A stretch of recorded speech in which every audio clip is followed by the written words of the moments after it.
A long time ago, just before the birth of our beloved prophet, the leader of Mecca was a man named Abdul-Muttalib. He was a descendant of Prophet Abraham, and he deeply loved the Kaaba. He took great care of it and treated every visitor with respect and kindness. The Kaaba was special to many people. It was the first house of worship ever built on earth. Long ago, it had been built by Prophet Adam under God's command. But over the years, the walls had fallen apart. So God asked Prophet Ibrahim and his son Ismail to rebuild it. They made it again, as a place for people to gather and worship Allah.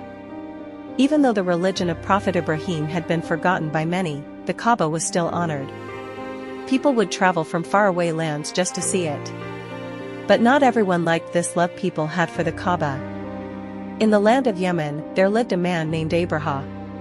He was the governor there, and he wanted people to stop going to the Kaaba.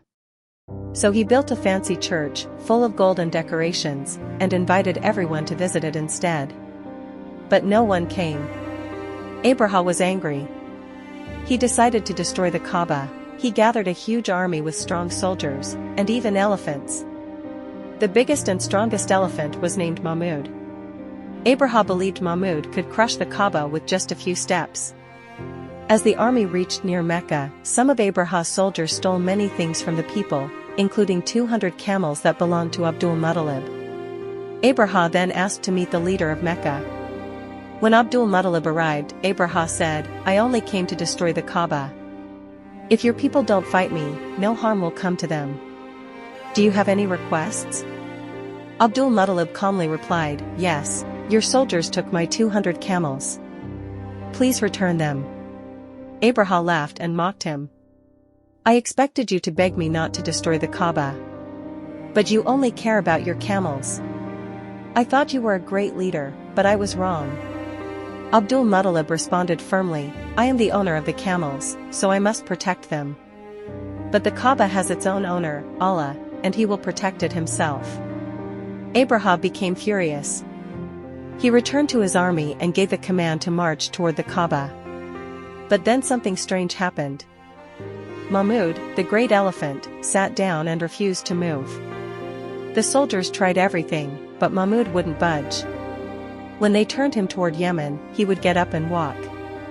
But when they turned him toward Mecca, he dropped to his knees again. It was as if the elephant was trying to stop the army from attacking the holy Kaaba. And then, suddenly, something amazing happened. Tiny birds appeared in the sky. They were called Ababeel. They flew over Abraha's army, and in their beaks and claws, they carried small stones. Then, all at once, they dropped the stones onto the soldiers below. The stones seemed small, but they were powerful. Wherever they fell, they destroyed everything. Abraha's army ran in fear. Abraha himself tried to escape, but a few stones hit him and he fell to the ground. In just a short time, the mighty army was gone. And the Kaaba stood safe and shining, untouched. That day, Allah protected his sacred house. But that was not the only miracle happening. The world was waiting for someone special. The skies were watching, the earth was silent, and the stars were ready. It was a time when goodness was rare and evil had spread far. Everyone was waiting for a savior. Allah had promised to send one, and that time had finally come. In the year 571 AD, in the month of Rabi al-Awwal, on a Monday, something beautiful happened. The fire that had been burning for 1,000 years in Persia went out. A dry valley in Arabia suddenly overflowed with water. A huge pillar in the palace of the Persian king cracked and collapsed. And in the skies, a new star appeared.